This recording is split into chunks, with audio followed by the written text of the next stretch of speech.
Greensboro was so full of the corruption, we weren't even able to speak at the Board of Adjustments meeting or show our evidence, so we're going to get it out of Greensboro and get a fair deal. Deanna Coble is one of 14 people in Greensboro's Westerwood that are listed on a lawsuit against the city of Greensboro. The paperwork claims the proper protocol was not followed to allow Greensboro Urban Ministry to open a shelter for women and children in their neighborhood. The house at 520 Guilford Avenue was formerly Mary's house, a treatment facility. It can now be used as an emergency shelter for women and children under the name Greensboro Urban Ministries Mary's House. Fox 8's Sarah Winkleman has been following this story. So Sarah, what happens now? Well, Neil, as they wait for their day in court, the project here at this home continues to go on. The goal is to have everything ready to go and people moving into the house by sometime this fall. And today in the neighborhood, some of these residents not only stepped up to show their support, but they got to work.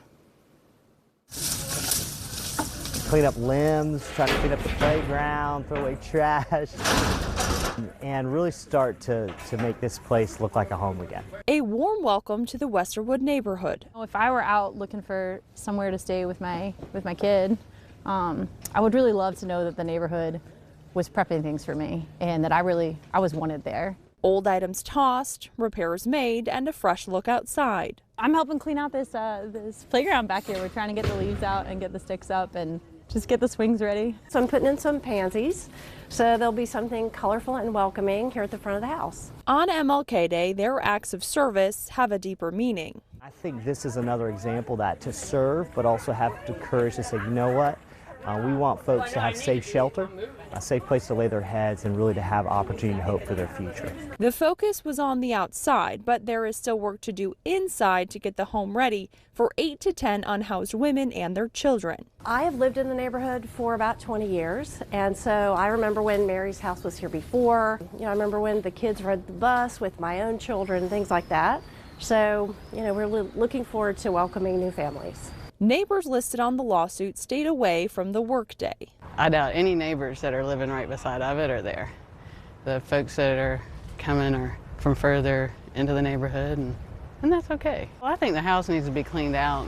No matter which direction it goes, it's got to get cleaned out. Progress on the porch, playground, and the yard, but a standstill for the final approval by the courts.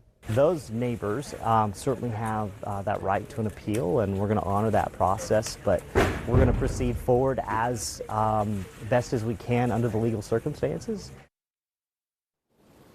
And Urban Ministry, as well as the neighbors out here, tell me today was really the first in what they hope are many neighborhood days to come well into the future, including once the residents have moved in to the future Greensboro Urban Ministries Mary's house. Now, as of right now, there is no date set on when the judge could make a decision on the future of this property. Live in Greensboro, Sarah Winkleman, Fox 8 News.